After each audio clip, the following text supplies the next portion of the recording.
Thomas Leblanc, directeur général de Selensa. Bonjour Thomas, donc Selensa, cabinet de conseil en IT et expert Microsoft notamment. On vous reçoit parce qu'il y a quelques jours, c'était les AI Innovation Awards. On parlait de cet épisode DeepSeek là.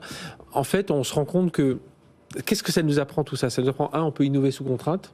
Voilà, les Chinois ils n'ont pas le droit d'utiliser certaines puces. Bon, même si tout ça est encore un peu flou, mais enfin, on innove sous contrainte. Mais surtout, on se rend compte que oui, on peut mettre plus de frugalité un peu dans les modèles. On n'est pas obligé, parce que parfois on se dit, allez, c'est perdu. D'ailleurs, on se demande s'il n'y a pas un peu de communication derrière tout ça. C'est perdu, tout le monde met des milliards. Enfin, on n'y arrivera pas parce que nous, on n'a pas assez d'argent. Mais là, on se rend compte que oui, ça peut marcher. Oui, il y a des choix qui sont faits. Certains grands éditeurs ont fait le choix d'investir beaucoup sur les infrastructures et, comme vous le disiez, les puces et autres.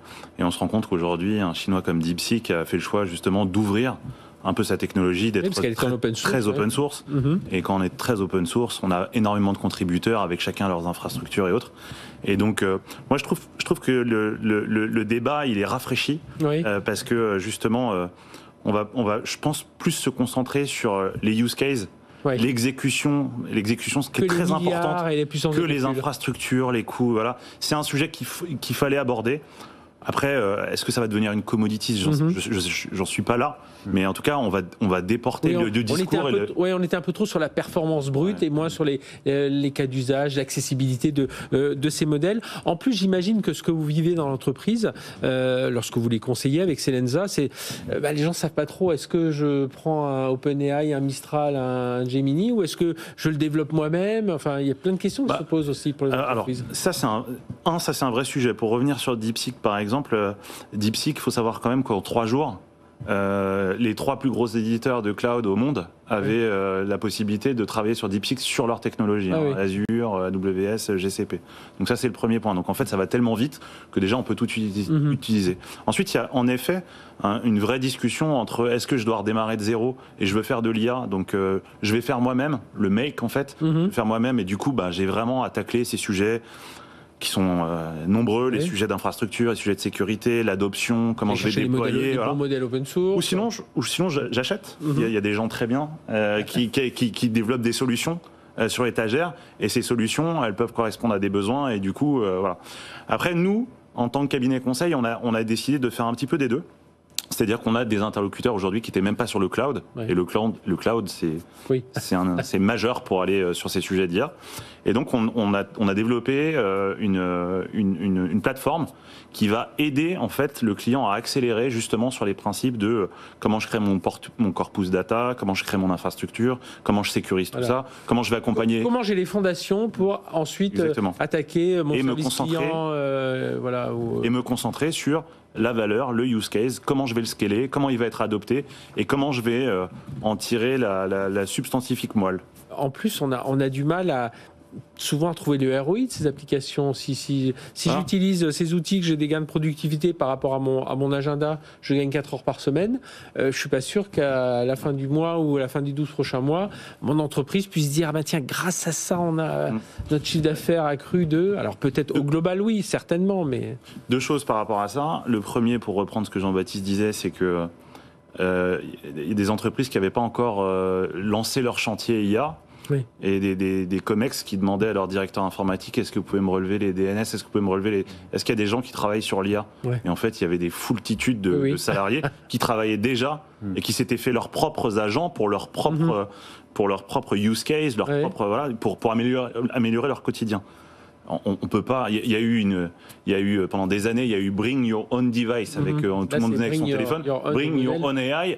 Il peut y avoir des gros problèmes de sécurité. Donc je pense que tacler le sujet, je pense que c'était primordial. Donc premièrement, de toute façon, si mes collaborateurs l'utilisent parce que ça améliore leur quotidien, alors je peux pas l'ignorer. Donc il y a forcément un ROI. Ensuite, entre le ROI du salarié qui va se faire ses propres agents et qui va économiser quelques minutes par jour, et quelque chose qui est scalable, où en effet cette fonction-là peut être soulagée d'un process qui peut être chronophage, et on peut démontrer la valeur, et du coup je vais le scaler et je vais le déployer massivement dans l'entreprise avec d'autres obstacles, parce que déployer dans un pays ou dans un autre continent, c'est pas les mêmes problématiques à tacler, mais déployer massivement, en effet, il y a des démarches avec un ROI incroyable. Nous, c'est une des premières choses qu'on nous demande. Hein. Et cette année, on a beaucoup travaillé justement sur comment faire cabinet de conseil pour démontrer de la valeur tout de suite. En fait, on est dans une démarche qui, plus que jamais, nos clients nous demandent tout de suite de voir du ROI.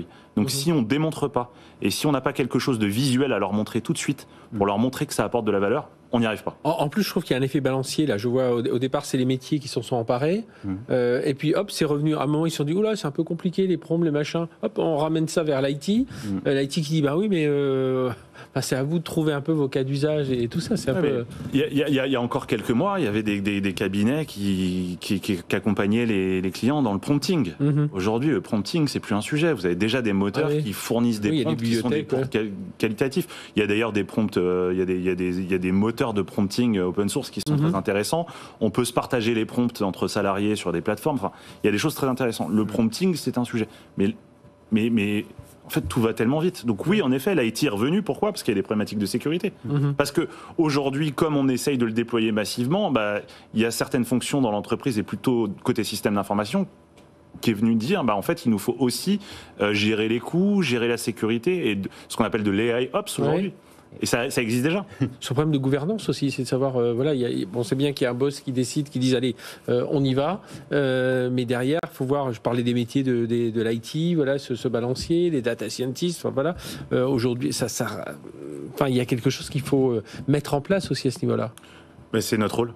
C'est notre rôle, justement. Il y a, comme on le disait, les AI Transformation Awards. Moi, j'ai participer à ça, c'était extraordinaire parce qu'on a mis en lumière des équipes qui le sont très peu finalement, parce que finalement quand c'est un échec d'une équipe, et quand c'est une victoire, c'est la victoire d'une entreprise. C'est toujours la même chose. Mais il y a des très très belles victoires, et qui dit victoire, passage en prod et passage à l'échelle, c'est lever beaucoup d'obstacles.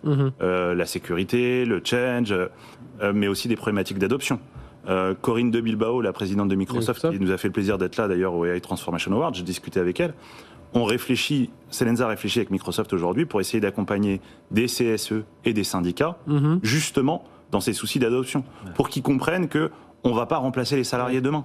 C'est pas l'objectif, et de toute façon, ça ne se passera pas. D'ailleurs, tous les agents qui sortent, il y a beaucoup d'entreprises qui les appellent les co-pilotes. Ils ne sont pas pilotes, ils sont co-pilotes, parce que justement, ça permet de leverager le travail de l'humain, ça permet d'aller plus vite.